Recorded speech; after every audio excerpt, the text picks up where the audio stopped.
If my audience is ready. Great. Just go ahead and start this timer and begin. It was my freshman year in high school, and the church I was going to decided it was a good idea to take all of us on a retreat together.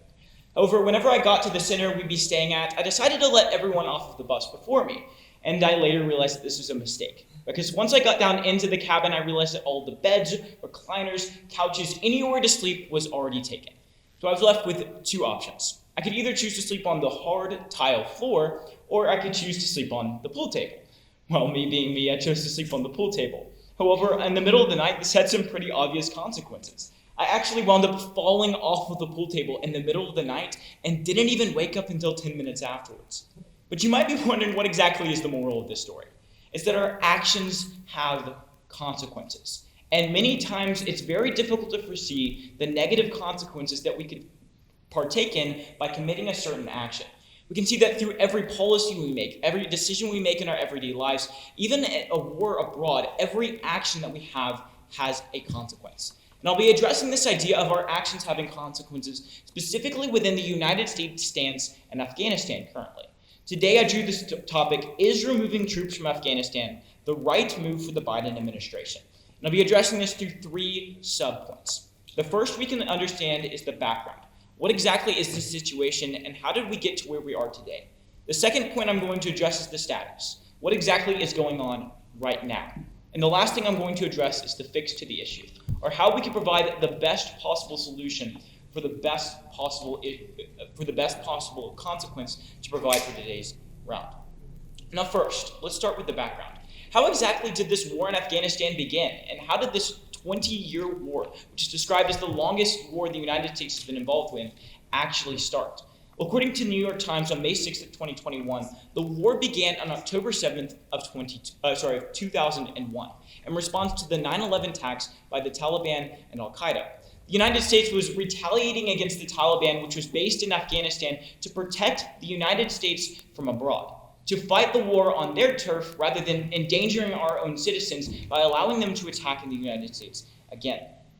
And 20 years later, we're still involved in this same retaliation, this same war that we were involved with after the 9/11 attacks, with virtually no success in accomplishing the mission that we went to eradicate the Taliban when we initially went there in 2001.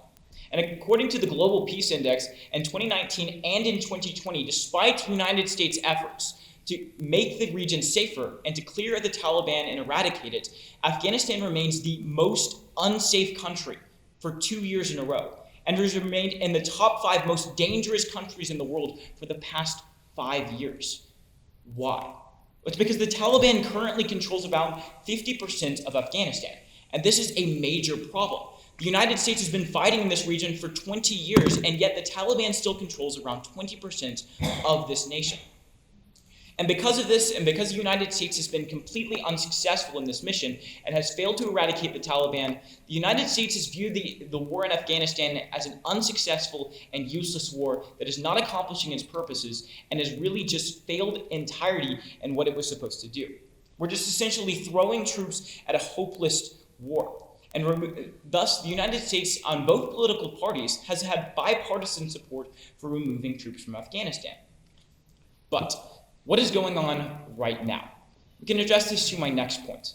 According to Vox News on March 26th of 2021, because we have had no success in this endless war in Afghanistan, the Trump administration vowed to remove all troops from Afghanistan by May 1st. Now, May 1st was 10 days ago, and you might know the fact that Afghanistan troops have not been completely removed from the region yet. Well, this is because under the Biden administration, he stated that removing troops from Afghanistan, the 3,500 troops we currently have stationed there, would be too difficult to do in such a small time span. So he delayed the removal of troops by a couple of months, placing no arbitrary date on this. But why exactly is this important? Well, it's because May 1st wasn't just an arbitrary date set by the Trump administration. It was actually an agreement between the United States and the Taliban for a ceasefire. The United States essentially told the Taliban, we'll remove ourselves from your region. We'll stop fighting this war in Afghanistan if you will leave us alone and allow us to remove our troops. And by the time the Biden administration failed to remove troops by this May 1st deadline, this opened the United States troops in Afghanistan back again to attacks and threats by the Taliban. We've put U.S. lives at risk and at danger by failing to meet this deadline. Which brings me to my last point. Ultimately, what is the fix to this problem? How can we provide the best possible consequence for the action we've been presented with? Well, as we've stated right now, the Biden administration and the Trump administration have had bipartisan support for removing troops from the region. But removing troops from Afghanistan remains a widely political topic with very strong beliefs on both sides of the issue. And in this last point, I'm going to address both of these beliefs. The first thing we have to address is the argument for removing troops from Afghanistan. Now, throughout today's speech, I've covered most of the criteria and most of the narrative that the public and the political sides have used for removing the troops from Afghanistan. We're sending troops to die in a useless war that has not accomplished its purposes. It's endless, and we've accomplished zero success. And ultimately, we're simply just throwing troops at a problem we can't fix. This is the justification for removing troops from Afghanistan. But what about the other side, you might be wondering? Why do many people hold the strong belief that we should remain to keep troops in Afghanistan? Well, the other side essentially states that removing troops from Afghanistan would not only back up on all the progress we've made in the region, but also provide a much larger threat to the United States. And how can we understand this? Well, we can understand this through one major idea, is that the Taliban currently controls 50% of Afghanistan, and the Taliban is backed by almost every single United States enemy.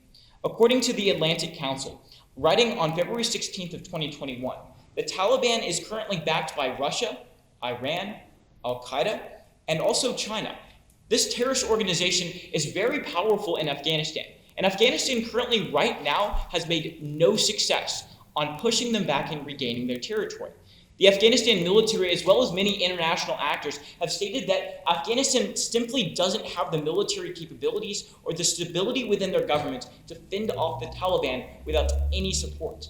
And the United States has provided this support over the past 20 years and has thus kept the Taliban from controlling all of Afghanistan. So what is the most likely result from the United States removing troops from the region?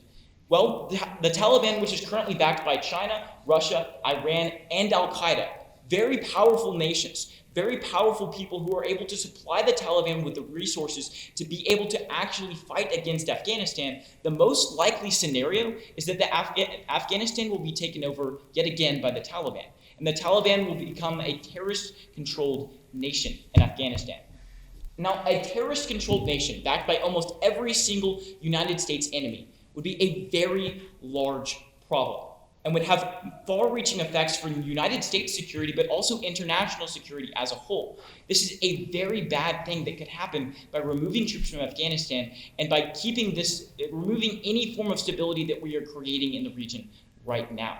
So because of this, the United States over the years has justified keeping troops in Afghanistan.